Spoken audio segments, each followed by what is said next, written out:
And the next story is 13-year-old trans child granted permission to start puberty blockers. I do believe she's a trans girl. Just having a double check. Yeah. Yeah. A 13-year-old autistic trans girl has been granted permission to begin puberty blockers without first gaining the permission of her estranged father. I got sent this by a viewer, and I've forgotten who it was, and I do apologise if you are currently watching. I am very tired right now. And it's just like, in a world of shit, it's a kind of heartwarming story. This was in Queensland too. This is a story I talked about. Australia is not perfect, but we're good. I wish all the trans people could come to Perth. So, yes, anyway, to begin the process, they required both parents' consent. The only problem is the father's current whereabouts were known. Though it's noted in court that he hadn't supported the child, who's only known by A, he hadn't supported A's transition, the court heard. To quote the article we got here, the court heard he was abusive and a drug user when he was with the family. The mother said she and A had moved away to escape the abuse, end quote. The article also stated that, quote, A's case is the first of its kind heard in the Supreme Court and not the Family Court of Australia. And, you know, this whole thing was about, do we really need to go and get permission from the father in order for the child to begin puberty blockers? And thankfully, the court looked at the case and went, okay, no, you do not need to get permission, because that just would have opened up a whole can of worms. The father could have dragged things out again. They weren't supportive.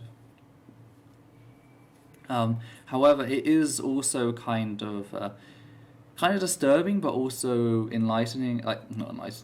uplifting, how this is specifically about a 13-year-old autistic trans girl, considering all of the ableism and insinuation that autism and its relation to being trans is like thrown out there by transphobes who are saying, they're not just exploiting, lesbians, but autistic lesbians, and autistic people don't have any autonomy and can't look after themselves, sort of thing.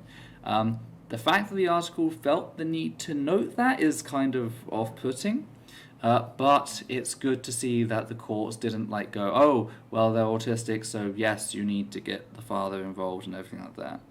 I gotta be honest, every single time I see an article like this just bring up that the kid is autistic, it makes me so angry. I'm so sick of, because I know people read that, and even if they don't know they're doing this, immediately in their head they say subhuman, unable to make choices, needs protection.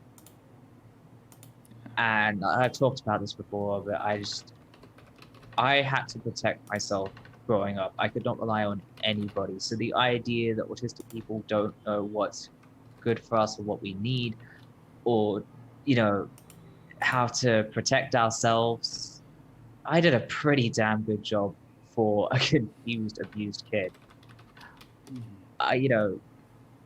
Autistic does not mean incapable. Yeah. You do need to take it on a case-by-case basis. You need to know what they're doing. You need to listen to the person and see them as a full human being.